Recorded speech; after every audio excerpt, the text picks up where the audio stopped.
हरे कृष्णा, राधे राधे। कैसे हो आप सभी? आशा करती हूँ आप सभी स्वस्थ होंगे, परम मंगलमय होंगे। प्यारे भक्तों, आज की वीडियो में मैं कोई कथा लेकर नहीं आई हूँ। आज की वीडियो में आप सभी के लिए कुछ ऐसी बातें लेकर आई हूँ जो आप सभी आजमा कर देखिएगा खुद पर लागू होती है या नहीं होती हैं। तो आज की वीडियो में हम जानेंगे कि ठाकुर जी की कृपा हमारे ऊपर है, इसका क्या संकेत है, कैसे पता चले कि ठाकुर जी हम पर कृपा कर रहे हैं। प्यारे भक्तों, हमारा हृदय हमारे सभी जवाबों के जो उत्तर होते हैं हमें देता है। आंखें बंद करिए, गहराई से सोचिए, पहला आपका जीवन जो था, ठाकुर जी से जुड़ने से पहले का जो जीवन था वो कैसा था?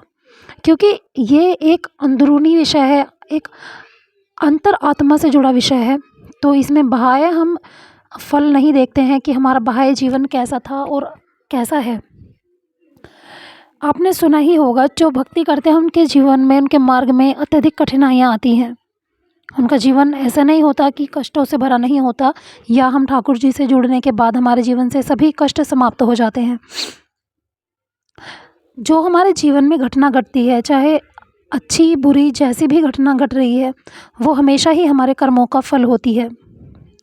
तो हमने पूर्व में जो किया है उसका परिणाम तो हमारे साथ आज ज़रूर आएगा, उसका फल तो हमें अब वर्तमान में ज़रूर मिलेगा, उसको हमें ग्रहण करना पड़ेगा। लेकिन ठाकुर जी से जुड़ने के बाद हमारे जीवन में बहुत सारी ऐसी अंदरूनी ऐसी घटनाएं घटती हैं, जो बाह्य घटनाएं भी होती हैं जिनके विषय में हम चर्चा करेंगे। लेकिन अंदरूनी हमारी अंतर आत्मा में एक बदलाव आता है, एक सोच आती है। चलिए चर्चा करते हैं इसी विषय पर। तो ठाकुर जी से जुड़ने से पहले हमारा मन विषय में भटकता ज़्यादा है, इधर उधर की बातें, इधर उधर की चर्चा, बाह्य विषयों में ज़्यादा भटकता है। लेकिन जब ठाकुर जी की कृपा आप पर होने लगती है तो आप उस समय एक पल के लिए ही सही पर अपनी अंदरूनी अपने अंतर में झांकने लगते हैं। आपके मन में बार बार ये सवाल आने लगता है कि हमारे इस जीवन का क्या उद्देश्य है। हर व्यक्ति अपने साथ एक कोई ना कोई उद्देश्य लेकर ज़मीन पर ज़रूर आता है। बिना किसी उद्देश्य के किसी का जन्म इस धरती पर नहीं होता है। यूँ तो हम अनेक योनियां हैं जन्म लेने की, लेकिन मनुष्य जीवन यदि मिला है तो इस बात को समझ लीजिए कि किसी विशेष उद्देश्य से आपका जन्म इस धरती पर हुआ है। तो जब आप पर कृपा होने लगती है प्रभु की, तब आप अपने उद्देश्य को बार बार याद करने लगते हो। आपके हृदय में बार बार ये बात आने लगती है कि कौन सा ऐसा विशेष उद्देश्य मुझे प्रभु ने दिया है जो मुझे पूर्ण करना है। पहली चीज़ ये होती है। दूसरी चीज़, प्रभु से आपका जुड़ाव होने लगता है। जहाँ प्रभु का नाम लिया जाता है, प्रभु की चर्चा होती है, आपको उसमें इंटरेस्ट आना शुरू हो जाता है, आपकी उसमें रुचि बढ़ने लगती है।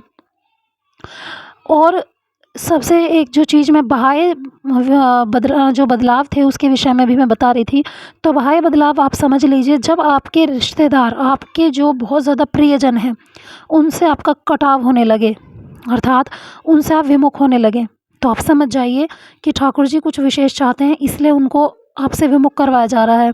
क्योंकि यदि हम अपने रिश्तों में उलझ कर रह जाएंगे, उसी बाह्य इस सांसारिक प्रेम में उलझकर यदि हम रह जाएंगे, तो हम अपने जो जीवन का उद्देश्य है उसको भूल जाएंगे। इसीलिए ठाकुर जी की तरफ से ये संकेत होता है कि अपने बाह्य जो रिश्ते हैं, उन रिश्तों से विमुख आपको सिर्फ एक सीख देने के लिए किया जाता है। ऐसा नहीं है कि ठाकुर जी आपको अलग करते हैं। यहाँ पर ये केवल एक संकेत होता है आपको विमुख करने का, कि यदि विमुख किया है, आपके रिश्ते, आपके जो सबसे प्रियजन हैं, उनसे आपका अलगाव यदि होना शुरू हो गया है, उनसे आपकी लड़ाई झगड़ा या उनसे आपका मनमुटाव होने लगा है, तो समझ जाइए ठाकुर जी आपको संकेत दे रहे हैं कि अपने इस बाह्य विषय चिंतन को छोड़ो और थोड़ा सा मेरी तरफ रुख करो। फिर आप देखेंगे धीरे धीरे वो रिश्ते भी सुधरने लगते हैं, जब आप इस चीज़ को समझ जाते हो। यदि नहीं समझते हो तो बार बार आपको एक किक लगती है, बार बार ठाकुर जी एक संकेत ऐसा देते हैं कि जैसे होता है ना, बच्चों को हम बार बार समझाते हैं, बेटा इस रास्ते से हटो, यहाँ नहीं जाना, यहाँ जाना आपके लिए उचित होगा, नहीं होगा। इसी तरह ठाकुर जी भी हमें बार बार बताते हैं, बार बार संकेत देते हैं कि जिस काम को आप कर रहे हो करते रहो, लेकिन साथ साथ अपने उद्देश्यों का मत भूलिए।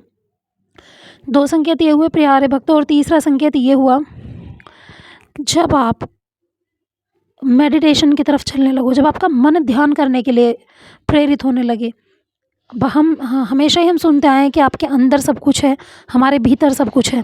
जब आप इस राह पर चलना शुरू कर देते हो ना, बार बार आत्ममंथन करने की आप कोशिश करने लगते हो, चाहे किसी भी माध्यम से, यूट्यूब के माध्यम से या खुद से या जैसे भी है, तो तब आप समझ जाइए कि ठाकुर जी की कृपा आप पर हो रही है। आज की वीडियो में ये 3 संकेत आपको बता रही हूँ। ज़रूर बताना कमेंट सेक्शन में कि आपके साथ इनमें से कोई ऐसी घटना घटी है। यदि घटी हो तो कमेंट सेक्शन में ज़रूर लिखना उस घटना को कि आपके साथ क्या घट रहा है, ताकि अन्य भक्तों तक भी ये जानकारी पहुँचे। आशा करती हूँ आपको ये वीडियो आज की अच्छी लगी होगी। नेक्स्ट वीडियो में नई जानकारी लेकर आऊँगी, अलग संकेतों के साथ आऊँगी। तब तक के लिए चैनल पर बने रहिए। वीडियो अच्छी लगी हो तो लाइक कर दीजिएगा और चैनल को भी सब्सक्राइब कर दीजिएगा। मिलेंगे नेक्स्ट वीडियो में नई जानकारी के साथ। तब तक के लिए हरे कृष्ण, राधे राधे।